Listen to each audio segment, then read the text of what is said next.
빛나는 별이여, 내가 그대처럼 한결같다면. 하지만 밤하늘 높이 떠 외로운 빛으로 영원히 눈뜬 채로 지켜보진 않으리라. 끈기 있고 잠 못 이루는 자연의 은둔자처럼 인간들이 사는 해변 주변을 성직자가 봉헌하듯 깨끗이 씻어내리는 물결을 지켜보지 않을 것이며, 또 산과 황무지에 새롭게 부드럽게 쌓여 덮이고 있는 눈을 지켜보지 않으리라. 아니, 다만 여전히 한결같이, 여전히 변함없이 내 아름다움 연인의 무르익은 가슴을 베개 삼아 부드럽게 오르내리는 그 감촉을 영원히 느끼며, 달콤한 설렘에 영원히 잠 못 이루며, 언제까지나 그녀의 부드러운 숨소리를 들으며 그렇게 영원히 살리라. 아니면 죽으리. 존 키츠의 빛나는 별이었습니다. 안녕하세요. 88.7MHz 공동체 라디오 단원 FM, 매주 토요일 밤 11시에 찾아오는 심야식물원 박성우입니다. 더운 날들의 연속이었던 요즘, 더위는 초복을 지나서 절정인 중복을 향해 가고 있는데요. 장마가 왔음에도 온도가 떨어지지 않는 걸 보니까 진짜 여름 한가운데 있구나 하는 생각이 듭니다. 맹렬한 태양과 끝나지 않을 것 같은 이 여름은 장마를 지나 쌀쌀한 바람이 불어서 언제인간 끝나겠지만, 뜨거운 더위 앞에 땀을 닦고 시원한 선풍기 앞에서 이 여름이 끝났으면 좋겠다 바라게 되는 것 같습니다. 또 그렇게 한여름이 끝나길 바라더라도 또 손발이 얼어 마음 한켠까지 시리는 겨울이 되면 이 한여름을 그때 그렇게 더웠었지만 참 따뜻했었지 하면서 그리워하겠죠. 저에게 여름은 존 키츠의 빛나는 별처럼 젊음이나 사랑이란 단어를 떠올리게 합니다. 유한한 삶 속에서 영원할 것처럼 맹목적이고 찰나임을 모르는 밤하늘 빛나는 별처럼 젊음이나 사랑은 한여름 밤같이 그것이 지난 후에나 비로소 여름이었음을 알게 되게 하는 것 같습니다. 뜨거울 땐 뜨거웁시다. 찰나를 살아 뜨겁고 한여름밤 빛나는 별처럼 다시 오지 않을지도 모를 여름을 더 뜨겁게 보냅시다. 찰나일지 모르지만 지금 때운 열기로 새벽을 나는 거니까요. 노래 듣고 오겠습니다. 잔나비의 뜨거운 여름밤은 가고 남은 건 볼품없지만.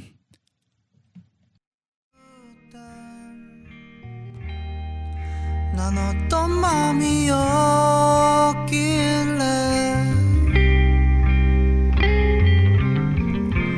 내 모든 걸 주고도 웃을 수 있었나.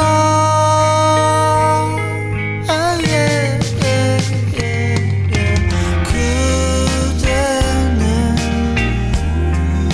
또 어떤 맘이었길래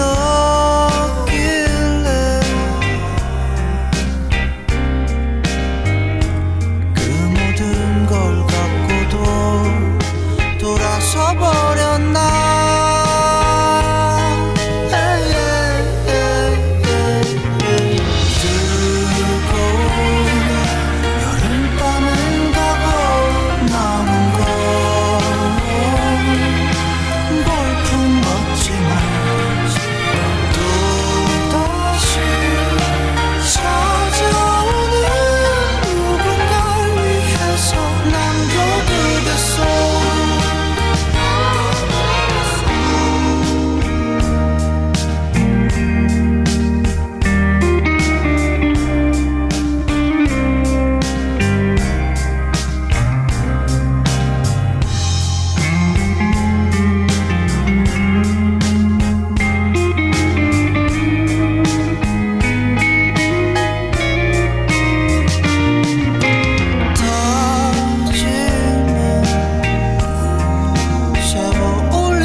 노래 듣고 왔습니다.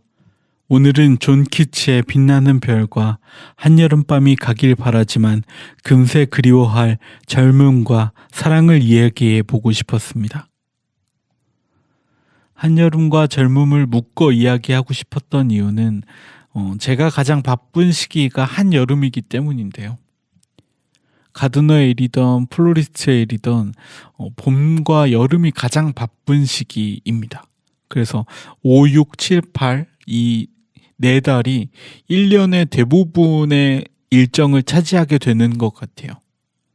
그래서 정원을 디자인하고 계획하는 봄을 지나서 정원을 교육하고 만드는 여름은 좀 너무 힘들고 바빠서 빨리 지나가 줬으면 하지만 또 가장 화려한 정원의 모습이 또 여름이기 때문에 그 모습을 그리워하면서 그 계절이 지나면 가장 그리워지게 되는 계절인 것 같습니다.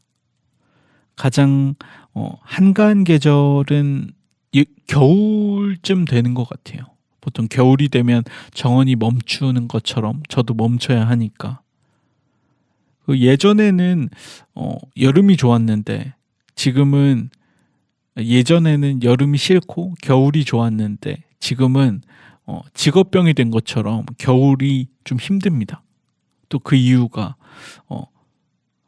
뜨거운 여름이 그리워지는 것 같아요. 계속 정원을 만들고 싶은 마음은 아니지만 그래도 식물을 가꾸는 직업을 갖고 있기 때문에 더 이상 식물을 가꿀 게 없다 보니까 좀 뭐랄까 외로워지나 내 존재 이유를 다시 되묻게 되나 그런 것 같습니다. 보통 직업병처럼 겨울이 되면 좀 마음이 허전해져요. 그래서 더위에 고생했던 시간들도 좀 되뇌이게 되고 그때 정원 만들 때 찍었던 영상들도 돌이켜보고 사진도 보고 그리고 또 그때 같이 일했던 동료들 안부도 묻고 사진도 보고 그런 시간을 보내는 것 같아요. 꼭. 그래서 참 웃긴 게 정원을 만들기 전에는 더운 여름이 진짜 싫었어요. 땀도 많이 나고 힘들고 그랬는데 눈이 오는 제가 눈을 진짜 좋아했었어서 겨울이 오면 참 눈 보는 재미가 있었는데 정원을 만들기 시작한 뒤부터는 여름이 좋고 겨울이 너무 힘들어지는 것 같아요.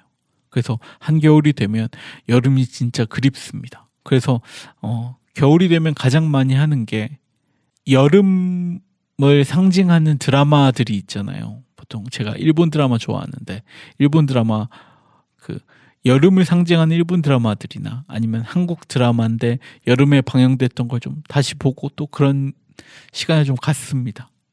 그렇게 그리워하다가도 또 여름이 되면 또 막상 너무 힘들고 이 여름이 또 빨리 갔으면 좋겠다. 이 바쁜 시절이 갔으면 좋겠다.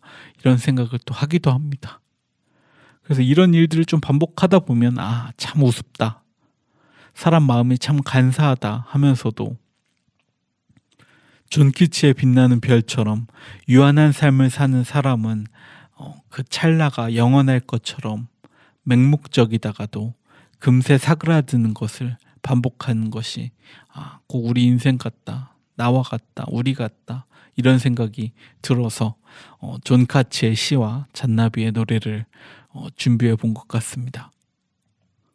한여름밤처럼 또 빛나는 별처럼 찰나를 살면서 그 시간을 영원할 것처럼 믿는 우리는 꼭 해만 바라보고 피고 지는 해바라기 같기도 하고 배부른 어린 양이 겁도 없이 숲속을 달리는 것처럼 지난 뒤에나 알게 되는 여름과 젊음은 꼭 닮아 있는 것 같습니다.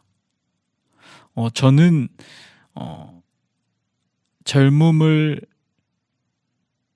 한여름에 비유하자면 한가운데에 있는 한여름 그쯤 되는 것 같아요. 가장 젊은 나이인데 이게 좀 찰나인지 알고 있죠. 이 시기가 이 젊음의 시기가 찰나인 걸 알고 있으면서도 좀 빨리 지나가길 바라는 마음도 있어요. 저는 좀 후회도 많고 고민도 많고 스스로에 대해서 질문하는 시간들이 굉장히 많은데 좀 혼란스러운 시기들이 많은 것 같아요. 후회하지 않으려고 해도 후회 많이 하게 되는 것 같고, 오지 않은 미래를 굉장히 두려워하는 것 같기도 하고, 열심히 해도 항상 후회는 남고, 항상 이 고민되는 시간들이 젊어서 그런 것 같다. 빨리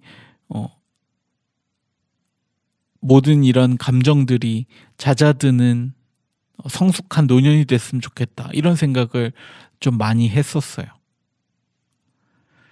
이 젊음이 찰나인 걸 알면서도 꼭 한여름밤에 뜨거운 열기를 피하고 싶어서 에어컨 위에 선풍기도 틀고 이 더위를 피할 방법만 찾고 있는 것처럼 이 시기가 충분히 즐겨지는 것 같지도 않고 이 시기를 빨리 벗어나고만 싶은 것 같아요.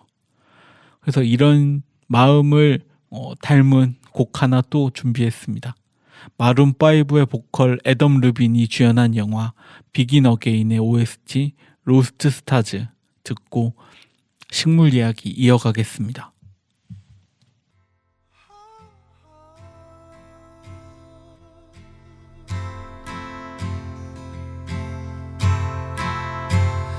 Please don't see just a boy caught up in dreams and fantasies. Please see me reaching out for someone I can't see. Take my hand, let's see where we wake up tomorrow.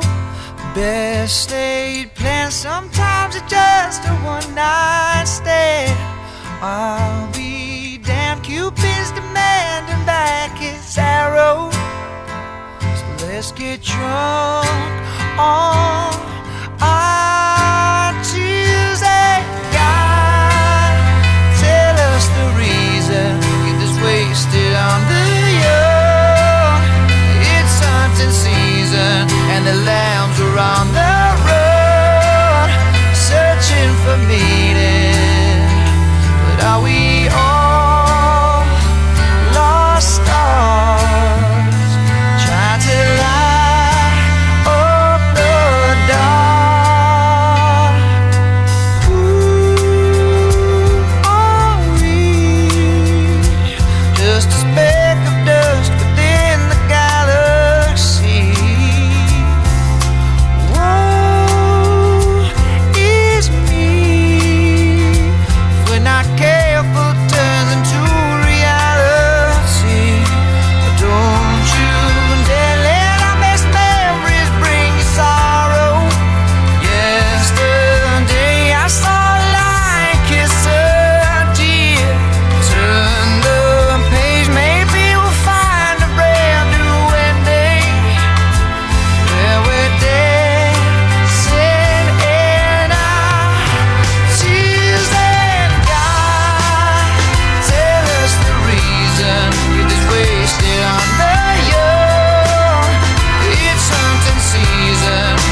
노래 듣고 왔습니다.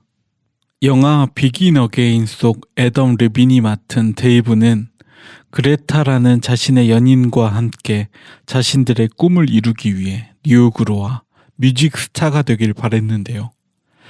자신의 바램대로 유명해진 데이브는 자신의 선곡을 자만하며 함께 했었던 연인 그레타를 버리고 그녀와 함께 만든 음악 로스트 스타를 부르며 더 높은 스타가 되었는데, 그 후 버린 것을 후회하면서도 마지막까지 그녀와 함께 만든 음악을 부르며 자신의 성공에 취하는 장면이 꽤나 인상적인 음악 영화입니다.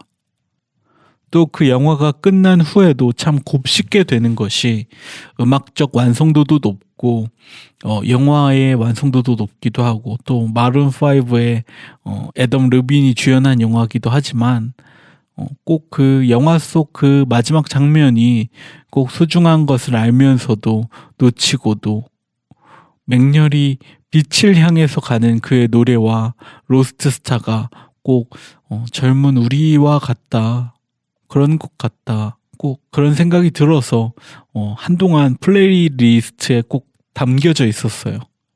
오늘 배워볼 식물의 주제처럼 맹렬히 빛을 쫓는 해바라기 이야기를 해보려고 합니다. 아무래도 다양한 해바라기 식물들 중에서 정원식물로 자주 쓰이고 다양한 장르의 정원에 사용되는 버들잎 해바라기 이야기 해보려고 합니다.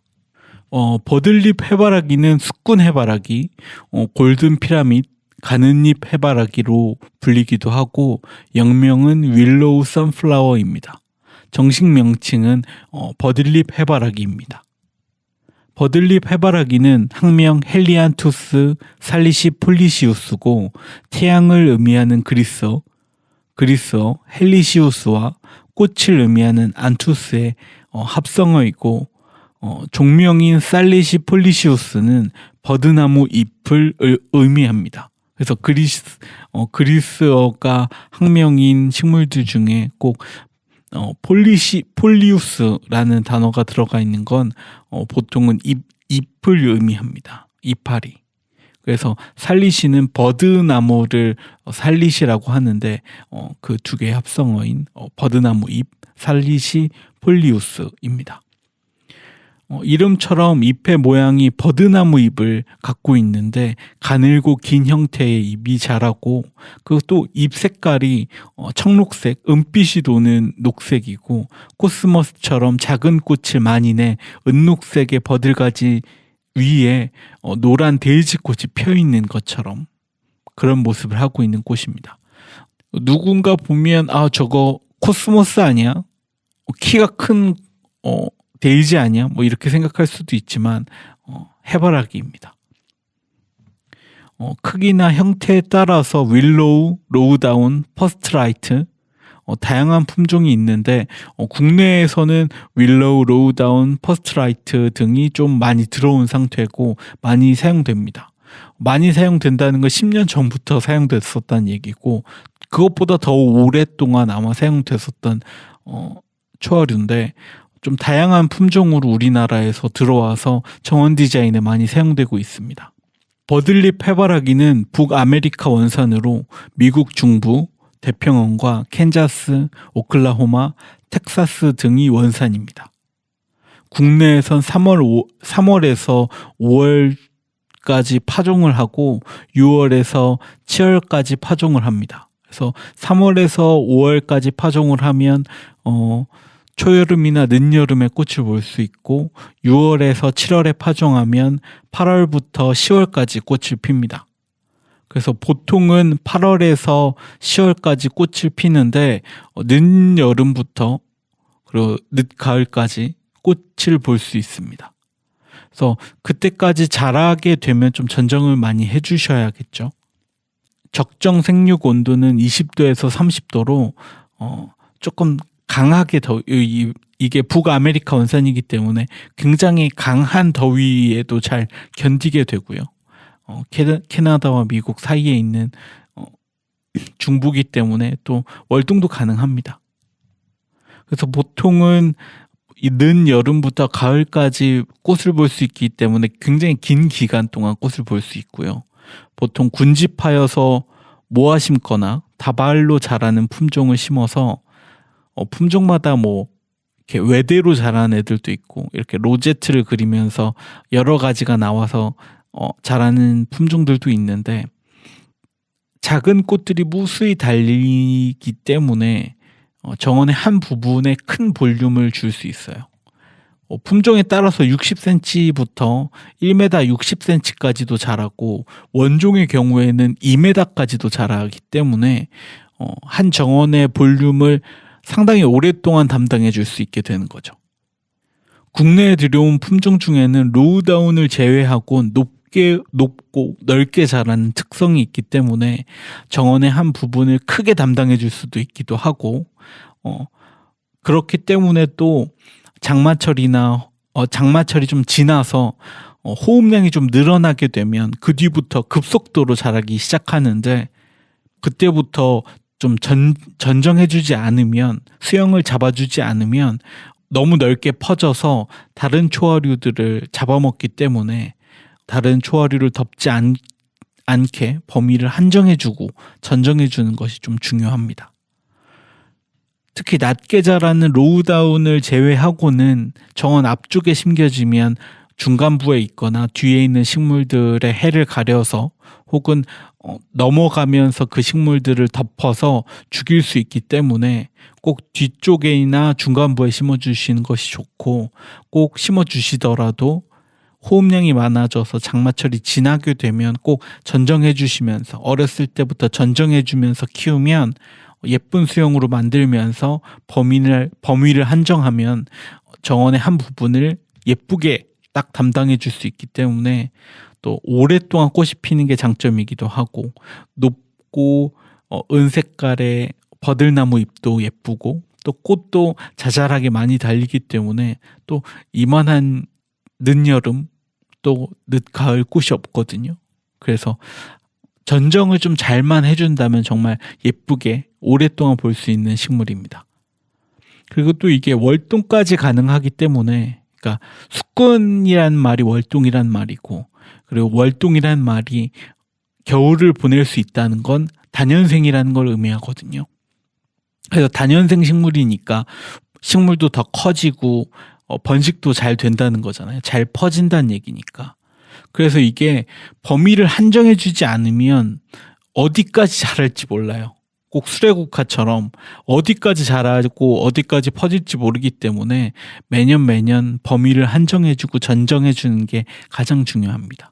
그리고 또 외떡잎 식물의 특징인데, 포기를 나누거나 나누어 심는 것도 가능해요. 그래서 외떡잎 중에서도 소수만 가능한 거지만, 그래도 이 글라스처럼 아니면 벼처럼 쌍떡잎 같은 경우에는 뿌리가 넓게 퍼지는 거에 반해서 외떡잎은 길게 퍼지잖아요. 그래서 이게 포기를 나눌 수 있게 되거든요. 그래서 포기 나누는 방법에 대해서는 나중에 설명하겠지만, 포기를 나눠서 배분할 수 있다, 범위를 또 다시 좁힐 수 있다, 많은 걸 줄여서 다른 곳에 옮길 수 있다는 건 좀 정원 디자인에도 굉장히 유리한 소재거든요. 나눠 심는 것도 가능하기 때문에 좀 범용성이 넓은 편이에요. 그래서 많이 사용하기도 하고, 또 숙근이 잘 되냐 안 되냐, 잘 됩니다. 생육이 굉장히 잘 되고 오랫동안 자리 잡고, 꽃이 오랫동안 핀다는 건 그만큼 오랫동안 얘가 영양 상태를 유지할 수 있는 거기 때문에 좀 정원을 유지하고 관리하는 데 있어서도 좀 상당히 유리한 편이죠. 물론 이제 전정만 잘 해준다면 참 범용성이 높은 식물입니다. 버들나무에 관련된 식물들이 굉장히 많은데, 이 버들나무 잎이 굉장히 매력적이잖아요. 가늘고 길고 짙은 청록색이고, 전 참 그 버들나무 잎이 좋은 것 같아요. 그래서 절화 소재도 꼭 버들나무 잎을 자주 사용하는데, 버들나무 잎이 달린 코스모스라, 해바라기라 너무 매력적이잖아요. 그래서 이 해바라기는 앞서서 얘기했었던 것처럼 헬리안투스는 헬리우스, 태양을 의미하는 헬리우스와 꽃을 의미하는 안투스의 합성어인데요. 태양의 꽃이라는 뜻을 갖고 있습니다. 유래 중 이 해바라기에 관련된 유래 중에 제가 가장 좋아하는 이야기는 그리스 신화 속 헬리오스, 태양의 신 아폴론을 의미하는데요.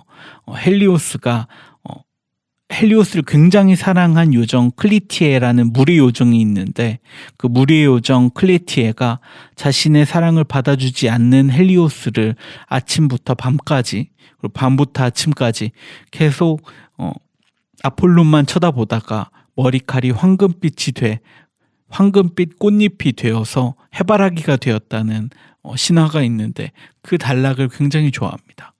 왜 드라마도 이루어지지 않는 사랑이 가장 재밌잖아요. 뭐 갑자기 암에 걸리고, 아니면 갑자기 뭐 숨겨진 그 아버지가 회장님이라든지 뭐 이런 재밌는 이야기들, 이런 것들이 좀 극적인데, 그리스 신화 속에서 나오는 꽃의 어원들은 대부분 굉장히 이렇게 극단적인 것 같아요. 그래서 또 재밌기도 하지만, 그래서 아폴론을 그리워하면서 너무 보고 싶어서 아폴론이 움직이는 것만 보다가 머리칼이 황금빛 꽃잎이 됐다는 이 이야기가 굉장히 슬프면서도 재밌으면서도 영원하지 않을 것 같은 사랑을 영원히 하려는 물의 요정 클레티에, 영원할 줄 알았던 사랑과 찬사가 찰나였던 헬리오스, 그 둘의 이야기가 좀 슬프기도 하고 꼭 현실 같기도 하고 꽤 인상 깊었습니다. 그래서 참 좋아하는 이야기예요. 다양한 설화나 신화들 중에서 그리스 신화가 특히나 좀 꽃과 관련된 이야기가 많은데요. 이 이유가 뭘까 하면 뭐 그리스 사람들이 처음에 식물에 대한 그 학명을 정하기도 했고, 굉장히 많은 그리스 철학자들이 과학자였고 식물학자였기 때문에 식물에 대한 명명을 가장 먼저 한 사람들이어서 그리스 어원이 많기도 한데요.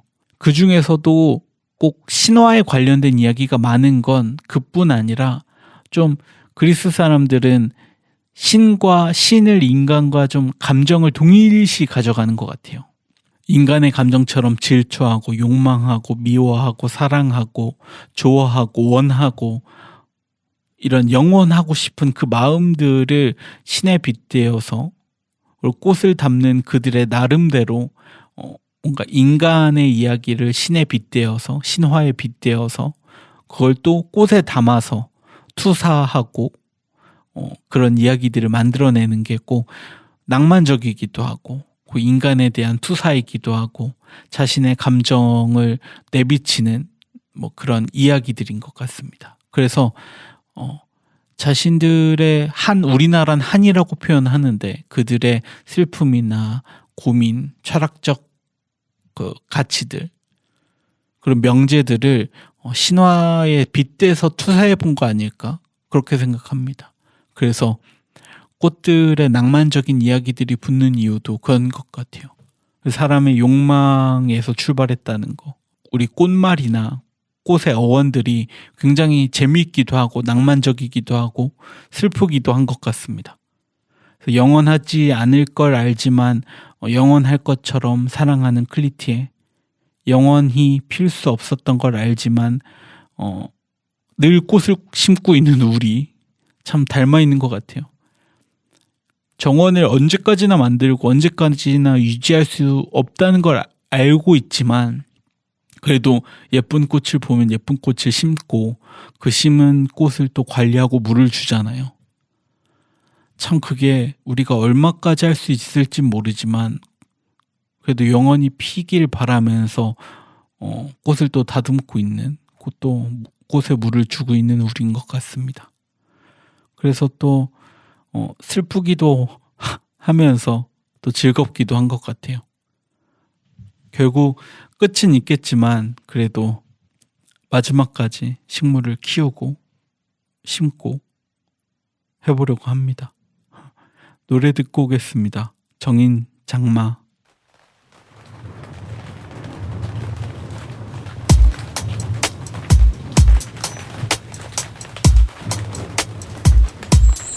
봄의 춤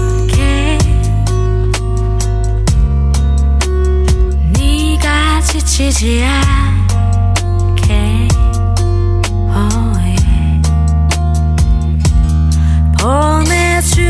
보내줄게 우리랑 울타리 밖에 나를 떠나면 두 번 다시 내게 또 다시 돌아오지 않을 걸 알아 알면서도 널 붙잡을 수가 없는 바보 같은 내가 화가 나 그래서 계속 눈물이 나 넌 나의 태양 네가 떠나고 내 눈엔 항상 비가 와 끝이 없는 장마의 시작이었나 봐 이 비가 멈추지 않아 기다릴게 오지 않겠지만 너 babe 기다릴게 네가 잊혀질 때까지 너는 내게로 두 번 다시 내게 또 다시 돌아오지 않을 걸 알아 알면서도 너 하나만 기다리는 바보 같은 내가 화가 나 그래서 계속 눈물이 나 넌 나의 태양 네가 떠나고 내 눈엔 항상 비가 와 끝이 없는 장마의 시작이었나 봐 시간이 멈춘 것 같아 이 비가 멈추질 않아 빗물이 차올라 가슴이 터질 것 같아 나의 태양 네가 떠나고 내 눈엔 항상 비가 와 끝이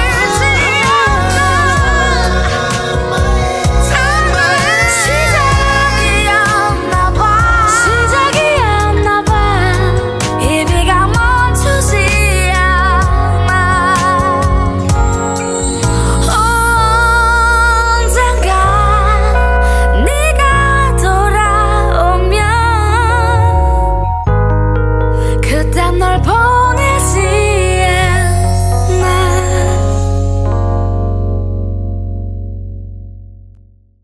노래 듣고 왔습니다. 정인의 장마 듣고 왔는데요. 장마철이기도 하고 아무 사연도 신청 안 하셔서 사연 소개되신 장마철 정원 관리에 대해서 얘기해 보려고 말장난인 것 같지만 정인의 장마 듣고 왔습니다. 또 막상 선정하고 나니까 가사가 또 오늘 이야기했었던 주제랑 좀 맞닿아 있는 것 같네요. 그래서 오늘은 사연을 아무도 신청을 안 해주셔서 사연 소개 대신에 정원 관리에 대해서 얘기하려고 하는데 이게 정원을 만들면서 처음에 식물을 심어요. 이렇게 정원에 식물을 심으면서 가장 어려운 점이 뭐냐 하면 얘네들이 좀 자라기 시작하면 그때부터 좀 당황하기 시작하시거든요. 식물들이 자라면서 이게 내 마음처럼 자라지가 않아요. 막 삐쭉빼쭉 길어지기도 하고 뭐 갑자기 길어지다가 쓰러지기도 하고 갑자기 비가 왔다가 비가 그치고 나니까 막 녹아서 없어져 있기도 하고, 그래서 삐쩍 말라져 있기도 하고, 뭐 굉장히 다양한 당황스러운 모습들을 아마 경험해 보신 적이 있으셨을 거예요. 그 중에 여름에 가장 식물을 키우기가 어려운 점은 사실 장마철 때문인데요. 장마철 가장 힘든 이유들 중에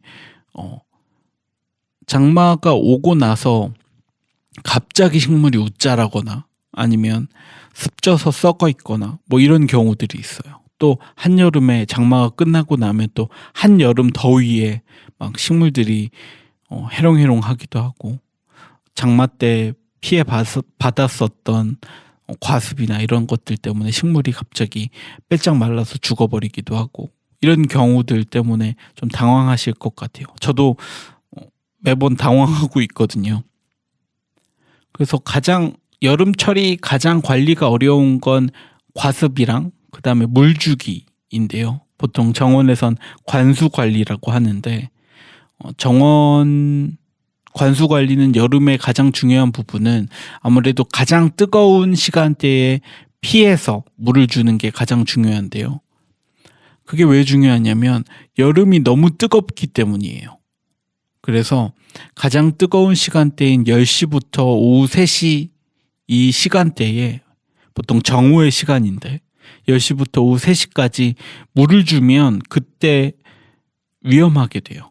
10시부터 오후 3시를 피해서 물을 줘야 되는데 해가 진 저녁이나 아니면 아침에 물을 줘야 돼요.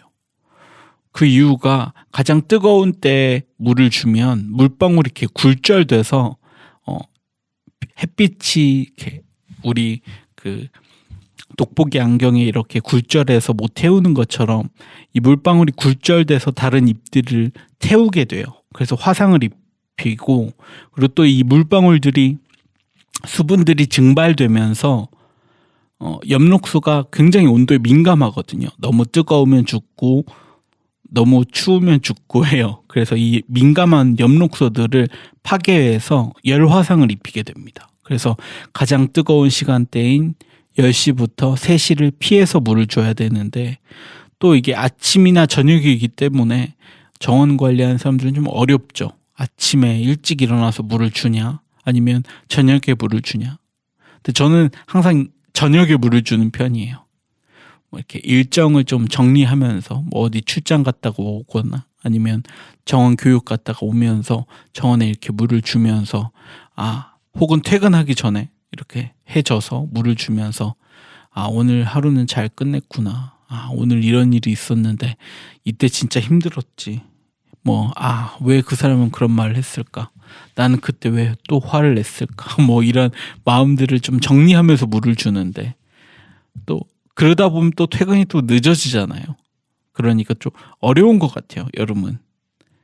그래서 가장 더울 때를 피해서 물을 줘야 되고, 30도가 넘잖아요, 한여름에. 요즘은 또 더 덥기도 하고. 가장 더운 여름철에는 3일에 한 번씩 물을 줘야 돼요. 보통 외부에 있는 정원의 경우 수분 증발이 계속 일어나기 때문에. 이거를 조금 이해가 안 되는 분들이 계시는데, 왜 정원에 물을 계속 줘야 돼요? 보통 나무는 그냥 살아있는데요. 이렇게 말씀하시게 되는데, 저는 이렇게 보통 설명드려요. 식물이라는 건 사실 저희가 납치해온 거예요. 원래 그 자리에는 잘 자랄 만한 식물들이 있어요. 우리는 그걸 그냥 잡초라고 부르지만, 원래 우리나라에 태생적으로 오랫동안 영위해온 그런 잡초라고 불리는 식물들은 씨를 뿌리지 않아도 그 자리에서 잘 자라게 돼요. 근데 우리가 그것들을 다 없애고 토양을 예쁘게 정리해서 그 위에 우리가 원하는 식물을 납치해와서 심었다면 또 책임감이 있어야 되거든요. 책임져야 되거든요. 얘네들은 생육 환경도 여기가 아니에요.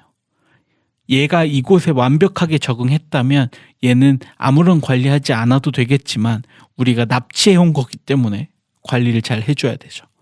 그래서 인공적으로 만들어진 정원의 경우에는 3일에 한 번씩 꼭 물을 줘야 되는데 30도가 넘으면 3일에 한 번씩 준다는 건 일주일에 2번을 준다는 얘기예요. 그럼 보통 2시간에서 3시간 정도 물을 주는 시간이 걸릴 텐데, 그렇다고 하면 하루 뭐 일주일에 6시간, 7시간, 8시간씩 걸린다는 얘기죠. 일주일에 2번씩. 굉장히 힘든 일이에요. 그래서 자주 주는 것도 어려운 계절이기도 하고, 또 물을 주기 어려운 정원들도 있잖아요. 좀 관수 장비가 제대로 설치 안 돼 있거나 수도꼭지가 없거나, 그래서 물을 길러다 줘야 되는 곳들은 이래서 좀 어렵죠. 그래서 자주 물을 줘야 되는 한여름인데 관리하는 정원의 수가 많게 되면 이게 또 어려워져요. 너무 많거나 넓어지면 좀 물을 주지 못하는 상황도 덜어 생겨요. 뭐 멀리 가거나 아니면 출장을 가거나 이러면 어려워지죠. 전 그게 가장 힘들 시기였거든요. 의뢰를 받아서 만들면, 그러니까 돈을 받고 정원을 만들어주면 돈을 받았기 때문에 인력을 쓸 수 있는 돈이 있잖아요. 근데 보통 의뢰를 받은 게 아니고 정원 교육으로 들어가는 장소들, 꼭 그게 교육이 많아서 뭐 다양한 지역, 수원, 안산, 뭐 인천 뭐 이렇게 퍼져 있다면 하루 종일 거기를 옮겨 다닐 수가 없잖아요. 그렇기 때문에 보통 교육생분들이 물조를 짜거나 아니면 저와 제 팀원들이 돌아가면서 관리를 하게 되는데, 그게 참 때를 놓치기 십상이죠. 오늘은 나 쉴래, 네가 물 줘 했는데 나도 오늘 일정 있는데 물 못 주는데, 야 그러면 어떻게 벌써 5일째인데 야 수국 다 넘어갔겠다. 보통 이런 상황이 자주 발생돼요. 그래서 좀 자주 싸워요. 그래서 교육생분들도 이런 것 때문에 좀 다툼이 많아지기도 하고, 그래서 좀 어렵죠, 여름은 아무래도. 그래서 또 물을 못 주러 가면 좀 스트레스 받는 일들도 잦아져요.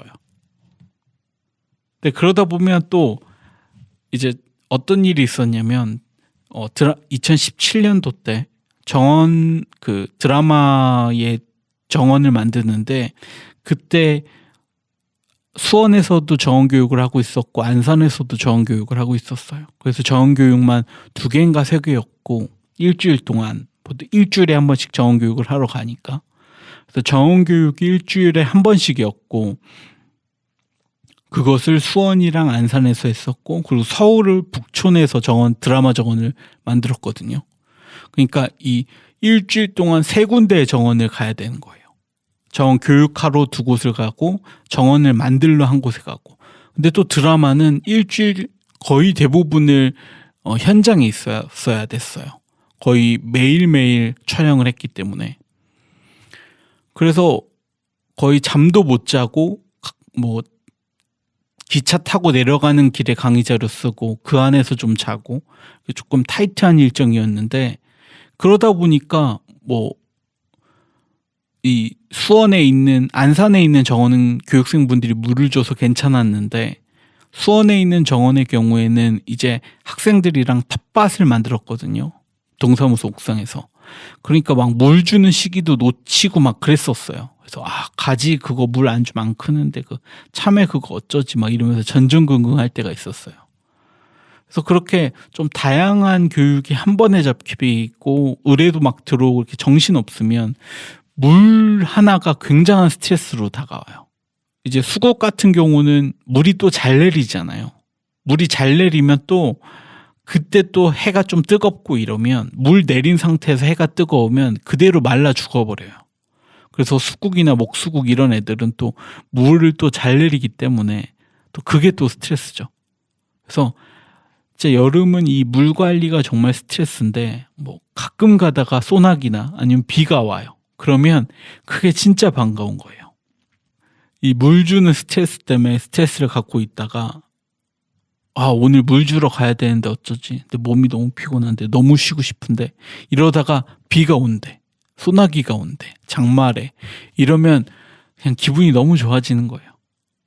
막 그 밤잠 설치다가 빗방울이 한 방울씩 톡톡 떨어지면 그때부터 갑자기 화색이 돌아요. 기분이 좋아져요. 물 주러 안 가도 되겠다. 내일 집에서 쉬어도 되겠다. 그러니까 보통 비가 오면 정원 만드는 일이니까 못 하잖아요, 밖에서. 그러니까 물 주러 가는 것도 일이니까, 물 주러 가는 것도 일에 포함이니까 일을 쉴 수 있는 거예요. 그래서 비 오면 최고. 보통 남들은 습해서 싫다고 하는데 저도 옛날엔 싫어했는데 비 오는 게 제일 좋아요. 비 오면 이제 정원에 물 안 줘도 되고, 그리고 전국적으로 다 오잖아요. 보통 장마가 오든 비가 오든 보통 그 지역엔 다 항상 비가 오니까 정원 관리를 많이 하면 할수록 비가 오면 더 좋죠. 한 번에 다 물을 줄 수 있으니까. 그래서 비 오는 날이 또 그리워지기도 하고 좋기도 해요. 근데 비가 오는 게 또 마냥 좋지만은 않아요. 아까 얘기했던 것처럼 장마가 좀 지속되면 식물이 피해를 받아요. 과습 피해도 받고 습기가 높아서 과잉생장되기도 하고, 그래서 넘어져서 다른 식물을 짓밟기도 하고 병충해도 늘기도 하고. 뭐 보통 4개인데 하나는 병충해가 잘 생겨요. 이 병충해는 좀 나중에 좀 자세히 다뤄야겠지만 병해와 충해로 나뉘는데, 병에 걸리거나 바이러스성 감염이 생기거나 아니면 충해, 이 벌레가 먹는 이 벌레가 갑자기 폭발적으로 늘어나거나 하는 일들이 장마철에 자주 일어나요. 왜 그러냐면 보통 이 습도가 올라가게 되면 이 알이 부화하는 시기가 더웠다가 습해지는 그 순간 벌레가 많이 생기잖아요. 여름에도 그렇듯이. 그런 것처럼 똑같이 식물이 습했다가 더워지면, 그리고 다시 물을 만나면 폭발적으로 감염이 잘 생겨요. 보통 감염이라고 하던 아니면 벌레가 생기는 건 이 토양에서 나오게 되는데, 이 토양이 젖어 있다가 다시 열을 받고 온도가 올라가게 되면 바이러스가 잘 생겨요. 끄급한 지하나 이런 데 곰팡이가 잘 생기는 것처럼 이 병도 잘 올라와요. 그래서 병에도 잘 생기고 또 습하니까 벌레들도 잘 생기고. 그래서 장마 때 가장 주의해야 될 것 중에 하나가 병충해다. 그리고 또 과습이 좀 많이 생기는데, 과습이라고 하면 뭐 여러 가지가 있겠지만 보통 썩어 죽는 걸 과습이라고 해요. 이 식물이 자라다가 비를 너무 많이 맞고 과잉 생장돼서 길어져서 옆에 있는 식물을 치거나 짓밟거나 누르는 상황도 생기고, 그리고 또 이 습기가 올라서 식물 부분이 습해져서 통기가 되지 않아서 아까 이렇게 눌러 있거나 아니면 식물이 너무 자라서 스스로를 누르거나 하면 이 습기가 쌓여서 식물이 이렇게 녹게 되는 거죠. 그리고 또 이렇게 눅눅해진 상태에서 해가 뜨거우면 상추처럼 이 상추를 오래 만지고 있으면 너덜너덜해지잖아요. 그것처럼 눅눅해지는 거죠. 뭐 그럴 때 보통 쫄대나 지지대를 또 대줘야 되기도 하고, 넘어가지 않게. 그리고 또 잡초 같은 것도 잘 자라죠.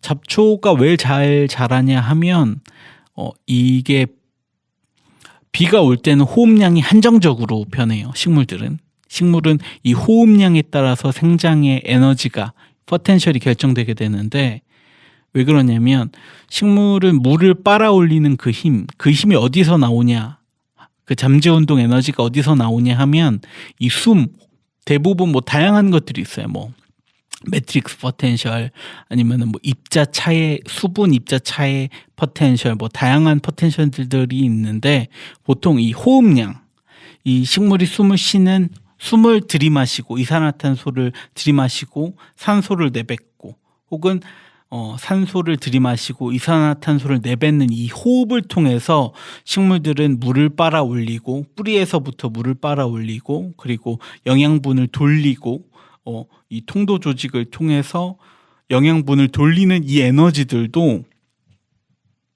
보통은 이 호흡에 따라서 결정되게 돼요. 그래서 호흡이 높은 곳과 온도가 높으면 호흡량이 올라가고, 온도가 낮으면 호흡량이 내려가요. 그래서 호흡량이 높아진다는 건 그만큼 생장이 빨라진다는 얘기예요. 그러면 원래 이 땅의 주인이었던 잡초들은 더 빨라지게 되는 거죠. 그래서 이 잡초들이 쭉 자라버리면 내가 심은 식물들이 죽게 돼요. 그래서 그 부분을 참 신경 잘 써줘야 되는데, 이게 보통 장마가 끝나면 물 줬다 생각하고 좀 한 2, 3일 모른 척 하거든요. 그 안에도 막 내가 심은 식물보다 더 자라버리고 해요. 근데 이거를 왜 그렇냐 하면 우리가 장마 오기 전까지는 그냥 초록색이었어요. 근데 장마가 끝나고 나면 이 호흡량이 높아져서 확 퍼지게 되는 거예요. 확 생장하게 되는 거예요. 원래 땅의 주인이니까. 그래서 이걸 좀 예방하려면 정원의 사진을 자주 찍어 놓는 게 좋아요. 처음에 정원을 만들고 나서 사진을 찍어서 이 부분은 식물이 없었네 하고 나머지 잡초들 뽑는 거, 이런 작업들이 꼭 필요하죠. 그래서 잡초를 뽑아내고 내가 심지 않은 식물들을 뽑아내는 이런 걸 꼭 해줘야 돼요. 장마철에는. 그래서 또 특히 코스모스나 데이지, 버들잎, 해바라기처럼 좀 이렇게 길고 높게 자라는 애들은 길게 계속 자라다가 비가 오면 무거워져서 넘어져서 다른 식물들을 잘 눌러요. 수레국화 이런 애들도. 그리고 또 호흡량이 많아지면 생장력도 굉장히 높아져서 다른 애들을 쉽게 잘 이렇게 치대거든요. 그러다 보면 눌려서 습지고 또 다른 비싼 식물들이 눌려서 죽게 되고 이런 경우가 잘 생겨요. 그래서 어렸을 때부터 애들이 자라면서부터 특정 크기를 넘기면 계속 전정을 해주면서 겨드랑이에서 잎이 나서 특정한 수영이 되도록, 특정한 범위를 넘지 않도록 키를 한정해 주는 게 굉장히 중요해요. 그래서 숙군 해바라기 같은 경우도 1m 60까지 큰다고 했잖아요. 원종은 2m까지도 자라기 때문에. 그래서 낮게 자라는 품종을 제외하고는 계속 전정해주면서 키워야 돼요. 그렇지 않으면 국화처럼 그냥 넘어가게 되는 거죠. 왜 우리 끈으로 묶어 놓잖아요. 이렇게 넘어가니까 땅에 닿으면 습져서 썩기 때문에 이렇게 끈으로 잘 묶어 놓는 곳들 있잖아요. 어렸을 때부터 수영을 잡아주면서 잘라줘야 돼요. 그렇기 때문에 조금 관리가 필요하죠. 관리가 필요하지만 그래도 또 예쁘니까 또 식물 심지만은 그래도 장마철에는 그렇게 병충해 관리도 해줘야 되고 과습에 관한 관리도 해줘야 되고 잡초도 뽑아줘야 되고 이렇게 길게 자라는 애들은 어렸을 때부터 잘 준비를 해야 무사히 비 오는 장마를 낳을 수 있다, 날 수 있다, 그런 거죠. 정원 관리가 좀 어려운 부분은 사실 정원을 심는 건 1할이고 관리하는 게 9할이라고 전 늘 설명하는데요. 이 관리하는 게 재밌냐 재미없냐를 떠나서 관리하는 게 전부인 행위예요. 정원을 만든다는 건, 가드너라는 건, 정원이라는 건 관리가 9할인 거죠. 그래서 힘들지만 어떻게 관리하는지를 알면 좀 더 재밌기도 하고 편하기도 하니까요. 그래서 장마철에는 이런 관리들을 해야 한다. 이런 얘기를 하다 보니까 또 뭔가 수업하는 것처럼 돼버렸는데 나중에 병충해 편도 한번 해봐야겠네요. 이렇게 사연이 없어서 장마철에 관리를 어떻게 해야 하는지에 대해서 잠깐 얘기해봤습니다. 다음 주에는 꼭 장마철에 관한 얘기 안 하고 사연을 읽어보도록 하겠습니다. 꼭 사연 신청해 주시고요. 오늘은 이렇게 한여름의 존카츠, 빛나는 별, 그리고 정원식물 버든잎 해바라기 이런 얘기를 해봤는데요. 오늘 이야기하고 싶었었던 건 사실 한여름밤처럼 영원할 것 같은 찰나에 대해서 이야기해 보려고 했습니다. 다들 장마철이 돼서 몸도 다운되고 마음도 다운되고 그렇지만 비를 반가워하는 가드너의 마음으로 좀 요즘 유행하는 원형적 사고를 하시면서 럭키비키하게 비 와서 이래서 좋구나. 그래, 이 장마와 이 뜨거운 여름은 찰나지, 한순간이지.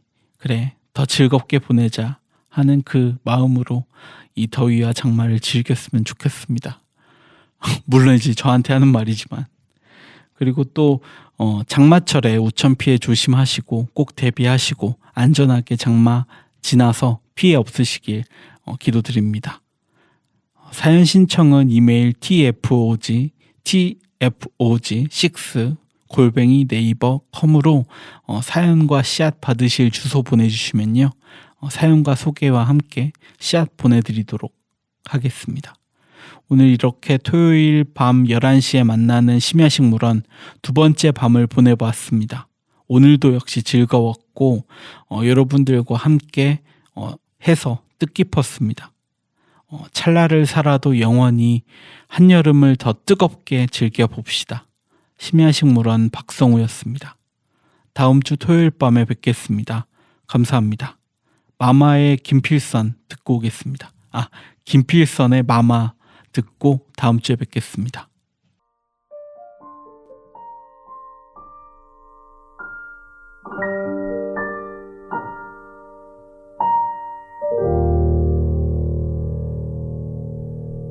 마마,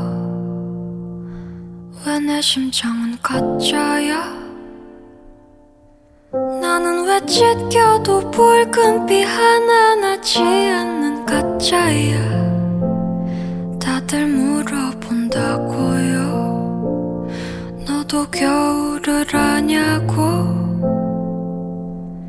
마른 가지 같은 손가락이 왜 슬픈 줄 아냐고? 그럼 당연히 알지 왜 몰라?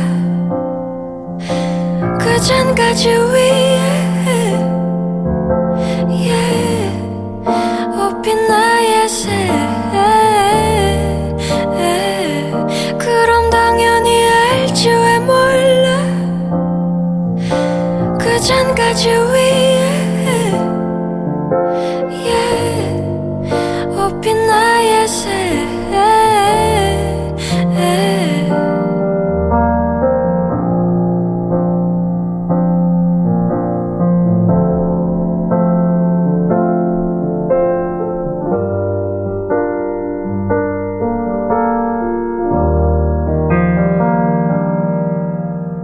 마마, 왜 내 목소린 차갑지? 나는 왜 녹슨 겨울을 노래하며 살아야 하는지 다들 물어본다고요. 너도 여름을 아냐고? 살아있는 언어에 온도가 뜨거운 줄 아냐고? 그럼 당연히 알지 왜 몰라? 그 잔가지 위에 업힌 나의 새. 그럼 당연히 알지 왜 몰라? 그 잔가지 위에 업힌 나의 새. 내게 심장을 주겠니? 네 연을 느끼고 싶은데 네 눈에 흐르는 별들을 보며 예쁘다고 해주고 싶은데 나는 왜